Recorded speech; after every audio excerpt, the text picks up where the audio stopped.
Every day the fat director came to the station to catch his train, and he always said, "Hello," to Thomas. There were lots of trucks in the yard. Different ones came in every day, and Thomas had to push and pull them into their right places.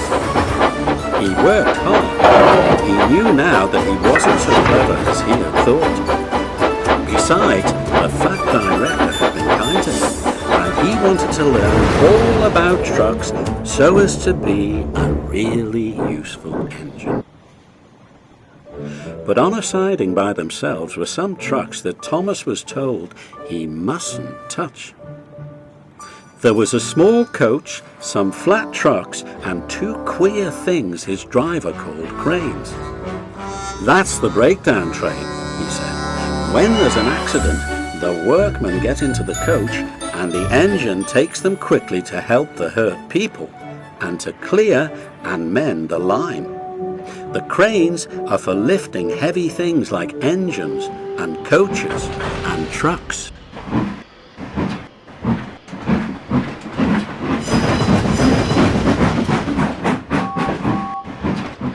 One day, Thomas was in the yard when he heard an engine whistling, "Help! Help!" and a goods train came rushing through much too fast. The engine, a new one called James, was frightened. His brake blocks were on fire, and smoke and sparks streamed out on each side. "They're pushing me! They're pushing me!"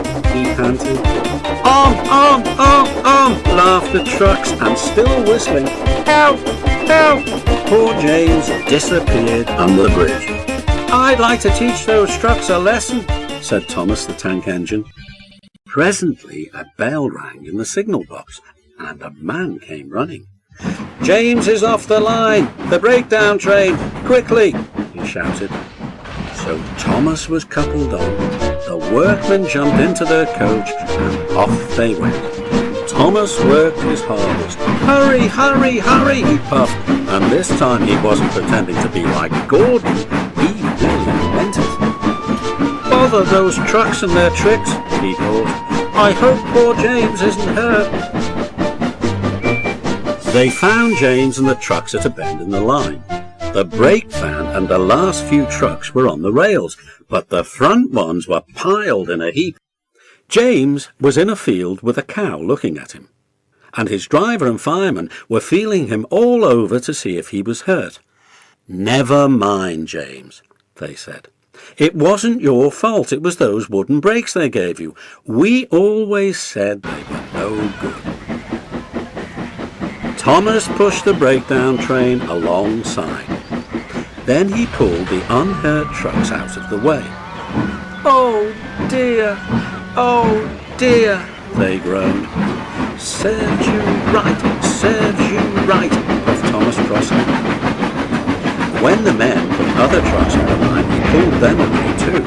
He was hard at work, puffing backwards and forwards all the afternoon. They left the broken trucks and mended the line. Then, with two cranes, they put James back on the rails. He tried to move, but he couldn't, so Thomas helped him back to the shed.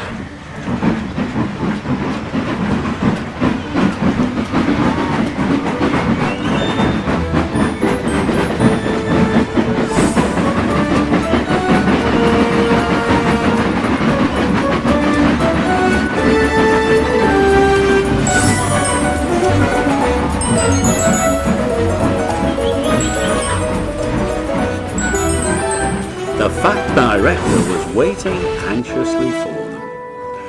"Well, Thomas," he said kindly, "I've heard all about it, and I'm very pleased with you. You're a really useful engine.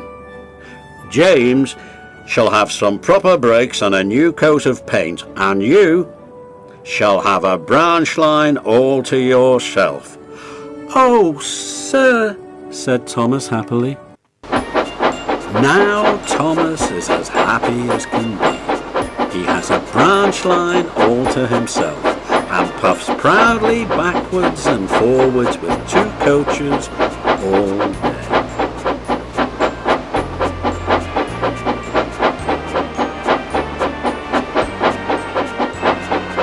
He is never lonely because there is always some engine to talk to at the junction.